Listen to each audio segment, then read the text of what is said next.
Ukraine wants to build America's most powerful air defense missile. Trump says, not so fast.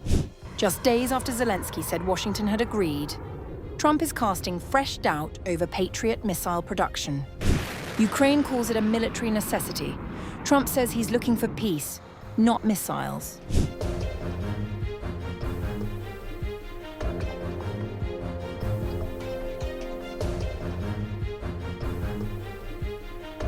Ukraine wants to build one of America's most powerful air defense missiles. Donald Trump says not so fast. Just days after signaling support for the idea, the US president is now casting doubt over whether Washington will allow Kyiv to produce Patriot interceptor missiles, raising fresh questions over one of Ukraine's biggest defense priorities. In a phone interview with the Financial Times, Trump said he had not yet decided whether the United States would grant Ukraine a license to manufacture Patriot surface-to-air interceptor missiles. We're looking at it. It's a very extraordinary weapon, and we have to be a little bit careful of who we license to. We don't really license equipment. Trump further told the Financial Times that his attention was focused on ending Russia's war in Ukraine, adding that his two envoys, Jared Kushner and Steve Witkoff, would visit Ukraine for the first time in the coming days. Very simply put, we want the war in Ukraine with Russia ended. I'm not looking for missiles. We're looking for peace. Trump's remarks come just 2 days after his meeting with Ukrainian President Volodymyr Zelensky at the White House, where the issue of Patriot missile production featured prominently in their discussions. Following the meeting, Zelensky described the talks as positive and said Trump had accepted that the United States would provide Ukraine with licenses for Patriot interceptor production. On July 28th, Ukrainian President Volodymyr Zelensky met with executives from US defense company Lockheed Martin in Washington. The Ukrainian presidency said the talks also covered cooperation on Patriot air defense systems and other military capabilities, adding that both sides were working on specific solutions to move toward co-production. The Patriot air defense system remains one of Ukraine's most important military assets, playing a critical role in intercepting Russian ballistic missiles targeting Kyiv and other cities. Lockheed Martin and RTX currently produce Patriot interceptors. Despite the uncertainty surrounding missile production, Trump insisted his primary objective remained ending the war between Russia and Ukraine. Beyond Ukraine, Trump addressed several other major international issues.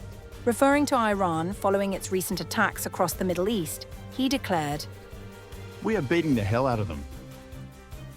The American president also expressed optimism that the United States would finalize its landmark civil nuclear agreement with Saudi Arabia, and said discussions on normalizing diplomatic relations between Saudi Arabia and Israel remained active following conversations with Crown Prince Mohammed bin Salman and Israeli Prime Minister Benjamin Netanyahu. For Ukraine, however, the immediate focus remains the Patriot missile.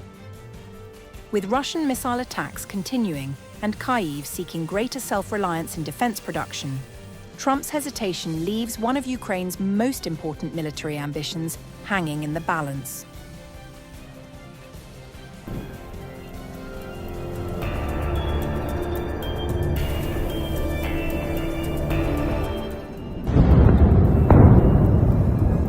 The early hours of July 30th, Russia unleashed dozens of ballistic and cruise missiles, along with hundreds of drones, on Ukraine in yet another large-scale assault. According to preliminary reports, several Ukrainian cities, including Kyiv and Lviv, sustained damage just hours after President Volodymyr Zelensky warned that Russia was preparing another large-scale attack. The Russians prepared a massive attack several days ago, and there is a high probability that the strike will be carried out tonight. Please, in all regions of Ukraine, pay attention to air raid alerts today and take care of yourselves. Officials reported the attack killed at least 13 people, including 2 children, and injured at least 30 others across Kyiv, Lviv, Kryvyi Rih, and Poltava Oblast. Explosions rang out across several oblasts, including Ukraine's far western regions, located hundreds of kilometers from the front line. According to journalists from the Kyiv Independent on the ground, multiple explosions rocked the Ukrainian capital, beginning at 1:18 a.m. local time. A second wave of explosions followed at around 3:50 a.m. local time. According to Mayor Vitaly Klitschko, fires broke out at a garage in Kyiv's Sviatoshinsky district, as well as a market in the Obolon district, after falling debris landed on the sites. A large fire was seen in the direction of Obolon by a Kyiv Independent journalist. On the outskirts of the capital in Kyiv Oblast, 3 homes were damaged in Brovary. A total of 5 people sustained injuries in the strike, including 1 child.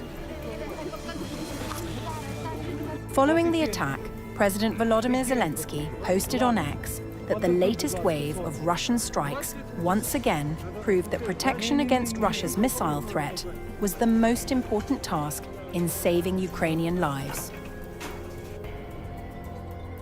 More than 70 missiles were used in this strike, a significant number of them ballistic. There were also over 280 attack drones. More than 260 drones were intercepted. Our combat aviation shot down a significant number of cruise missiles, and even mobile fire teams managed to take on cruise missiles. Given the critical shortage of air defense missiles from our partners, our warriors are accomplishing truly incredible things, demonstrating a very high level of professionalism. This is extraordinary expertise that saves lives when air defense missiles are not provided or deliveries are being slow-walked. The Ukrainian president called on Ukraine's partners to speed up deliveries of anti-ballistic missiles, saying delays in military assistance were leading to further destruction and civilian casualties, and thanked allies for their continued support. This Russian terror once again proves that protection against the Russian missile threat is the most important task when it comes to saving the lives of our people. And this is not a task that can be left to Ukraine alone or to any one country alone. All partners know how and with what they can help. Untimely assistance and delays in the delivery of anti-ballistic missiles lead to this kind of destruction, these kinds of casualties that, unfortunately, we are seeing today. It is important to support the protection of life. Thank you to everyone who is truly helping. Amid warnings of the attack, thousands of people sought shelter in Kyiv's metro stations overnight. Social media reports indicated overcrowding at several stations in some of the capital's most densely populated neighborhoods. Earlier on Tuesday, a Russian Orthodox monk was killed in a Ukrainian drone strike that targeted a vehicle in Russia's self-proclaimed Lugansk People's Republic. The 68-year-old monk, identified as Raphael, was acting as a sub-prior at a garrison church in Russia's northwestern Leningrad region, but volunteered to travel to Russian troops in the combat zone. According to the Russian Orthodox Church, the vehicle was struck by a US-made Hornet drone. The attack took place on the anniversary of the baptism of Kievan Rus, a historic event regarded as the spiritual foundation of modern-day Russia, Ukraine, and Belarus.